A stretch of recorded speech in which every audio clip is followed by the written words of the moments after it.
Please subscribe Ito Money Vlog.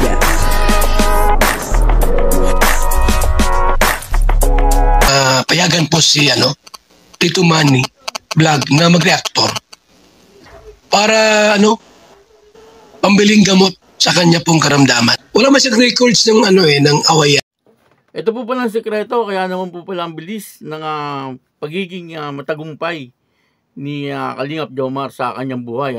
At siyempre, yung kanyang pag-ibig ay tagumpay din dito kay Baby Carla. Papanoorin po natin yung video. At siyempre, bibigyan po natin yan ng konting reaction. Pero bago po yan, ako muna po bumabati sa inyo lahat ng magandang umaga, magandang tanghali, at magandang gabi sa inyo lahat mga kapatid. Saan man kayo ng panig ng mundo naroon ngayon, ay mag-iingat kayo palagi at pagpalain kayo ng ating Panginoon. Maraming salamat din po sa patuloy na tumatangkilik sa aking YouTube channel at nanonood sa aking video reaction. Patuloy lang po natin suportahan sila Kuya Bal Santos Matubang, Kalingap Rob at Edna Vlog, Jack Tapia at yung kasamahan ko po sa Karepa. At ganun din po yung mga charity vlogger na Kalingap partner. Ito po yung video na kung saan ay ito po pala ang mga sekreto ni Papa Joms, kaya naman po pala ang bilis ng kanyang pagiging tagumpay po sa buhay at ganoon din po sa pag-ibig. Ito po yung video. Ang kabuuan po ng video ito ay mapapanood po natin sa YouTube channel ni Kalingap Jomar. Ayun, portahan po natin Kalingap Jomar. Tayo po dito. Tita Michelle de la Cruz, salamat po. Hello po sa inyong lahat, sa lahat ng 6,000 plus na live po ngayon. Like, share. Message. Hindi ko alam kung nasabi ko na po sa inyo in public, pero nakita ko po si Jomar nung mga unang time niya sa Kalingap. Una kami nagkita nito sa Isla. Birthday ni Jack. Tapos nagbigay ako sa kanya ng mga konting sikretong tips para pwede niyang gawin habang nasa Kalingap. And nakita ko yon na ginawa niya. Yung humility, pagiging humble, pagiging loyal, at yung pag-aalaga sa mga viewers and sponsors. At nakakatuwa na after many, hindi ko alam kung many years na yun or 1 year pa lang. 2 years na 2 po. years Pag 2 years na po. So, yung mga nabanggit ko po sa kanya ay talagang nakita ko ginagawa ni Jomar. At makikita niyo naman po, very humble pa rin, very friendly, napakabait, nag-agree si Carla sa mga sinasabi ko po. At I feel na do you feel ba, Carla, na parang safe ka kapag may mga eksena kayo? Oh, yes naman, yes naman. Live po ito eh. So, yeah. Chip po yan, tingnan niyo po. puro ang hita ko. Pang ano naman yata yun, parang pang care at pagpakilip. So, ang prayer ko lang and wish sa kanya, pagpatuloy niya po kung paano siya na minamahal ng lahat po sa inyong lahat, nakitang-kita naman. Ituloy lang ni Jomar yung pagiging humble talaga. Tsaka wag mawawala sa kanya yung puso ng pagtulong, na yun yung DNA ng Kalinga. Pero more than that, syempre as a pastor, ang gusto ko pong makita sa kanya is yung continuous and growing relationship with God. Kasi lahat naman to, alam ko hindi aksidente, at hindi rin aksidente na nagkakilala sila, hindi ka aksidente na nasa Team Kalinga, tayong lahat. At wag niyang sayangin yun. At makita natin na magpatuloy pa to. At yun lang, yun yung wish ko para sa kanya. At maging masaya ka. Dapat pag birthday mo, ngayong birthday mo, maging masaya ka. At yun. Huwag ka masyadong mabugbog ng kurot.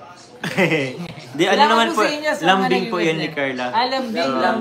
Love language. Pero yun pa si ER, sobrang salamat po. Yeah. Grabe, tagal na rin po. And parang napaka-fresh pa rin yung una nating pagkikita. Parang kailan lang, diba? Parang kailan lang. Ang dami nangyayari. And yun, salamat kay Pas ER na naging guidance po natin yan lalo po sa pagdating kay God. So, maraming salamat po. Pas, thank you very much, Pas ER. Tsaka napapansin ko habang tumatagal, mas pumupogi at gumaganda sila. Nag-agree ba kayo? Mga nag-agree, type nyo number 1. Mas nagiging blooming ba sila or nagiging diba? Grabe po. Shoutout po sa... So napanood po natin nandun po si Pastor ER Villagomez at si Kalingap David. Nandun din po nakita po natin sa may bandang likod.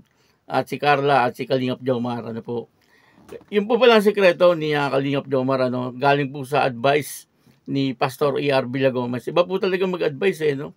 Ang mga ang mga pastor kasi pagka ang pastor ang nag-advise ay puro po yan sa kabutihan Kasi ang iba po nga yan pagka-advise nila pinagpipray pa po nila upang sa ganoon ay yung in-advise nila ay magamit po nung kanilang in-advisehan nung kanilang pinagsabihan po at may pamuhay parang ganoon At nakita naman daw po niya dito kay Kalingap Jomar ay talagang ang mga advice niya kay Kalingap Jomar ay ginawa po ni Kalingap Jomar. Kaya yun po ang mga sikreto ni Kalingap Jomar. Unang-una yung pagiging magpakumbaba. Nakikita naman po natin na itong si Kalingap Jomar ay talagang lagi lang siyang nagpapakumbaba. At malumanay lagi ang kanyang boses. Minsan di ko pa po nakitang nagtaas to ng boses. Lagi lang siyang malumanay.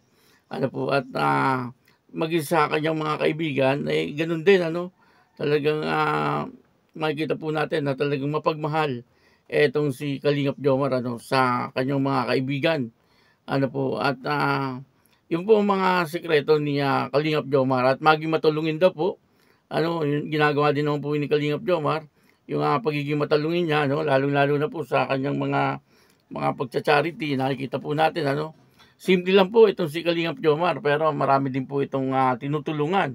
Katunayan nga po niyan ay meron na po silang napabahayan. At yung pong pagiging malapit ni Kalingap Jomar sa Diyos, yun ang pinaka-importante. Kasi kung malapit ka po sa Diyos, siyempre ay talagang bibigyan ka po ng biyaya.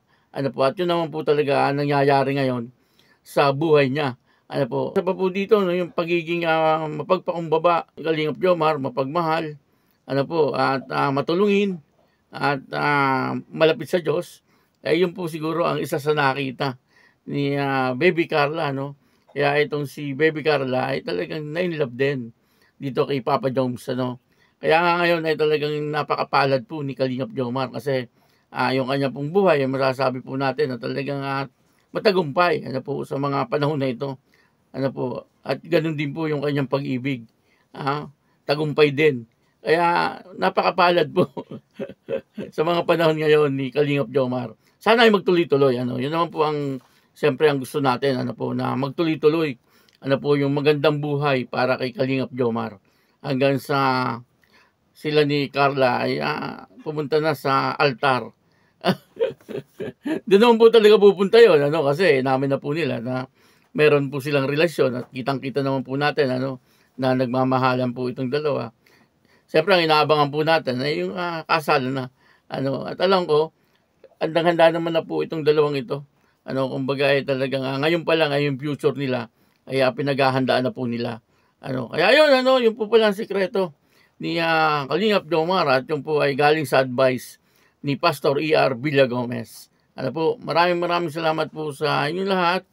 At ako po si Tito Manny Vlog na nagsasabing God bless you all. Diyos mabalos.